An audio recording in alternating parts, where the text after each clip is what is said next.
ప్రేమ కలిగి ఉండుటకు ప్రయాసపడుడి. చెప్పండి ఒకసారి, దేనికోసం ప్రయాసపడాలంట? ప్రేమ కలిగి ఉండడం అంత తేలిక విషయం కాదు.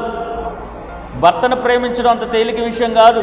భార్యని ప్రేమించడం అంత తేలికైన విషయం కాదు. అత్తని ప్రేమించడం, కోడల్ని ప్రేమించడం, ఇంటి పక్కన వాళ్ళని ప్రేమించడం. అందుకే దేవుడు ఏమంటాడు అని అంటే, నీకు వందనాలు పెట్టిన వాళ్ళకే నువ్వు వందనాలు పెడితే ఏముంటుంది? ఇది అందరూ చేసేదే కదా. నీకెవరు గౌరవిస్తున్నారో వాళ్ళని గౌరవిస్తున్నావు, ఎవరికి వందనాలు చెప్తే వాళ్ళకి వందనాలు చెప్తున్నావు. కాదు, శత్రువుని కోసం నువ్వు ప్రార్థన చేసేవారిలాగా ఉండాలి. హల్లెలూయా. నిన్ను హింసించేవారి కొరకు. ఇది చాలా కష్టం కాబట్టి దేవుడు అంటున్నాడు అండి, ఇది చాలా కష్టం. చెప్పండి, క్రైస్తవ మార్గం ఇరుకు మార్గమా, విశాల మార్గమా? యేసుక్రీస్తుని నమ్ముకోవడం, ఈ పరలోకం పోవడం అనేది విశాల మార్గమా, ఇరుకు మార్గమా? ఈ ఇరుకు మార్గం ఎలాగుంటుందంటే, ప్రేమించడమే ఇరుకు మార్గం, క్షమించడమే ఇరుకు మార్గం, దేవుడి యొక్క ప్రేమను కలిగి ఉండడమే ఇరుకు మార్గం, మన కుటుంబంలో వ్యక్తుల్ని క్షమిస్తూ ప్రేమించడమే ఇది ఇరుకు మార్గముగా దేవుడు వర్ణిస్తూ ఉన్నాడు.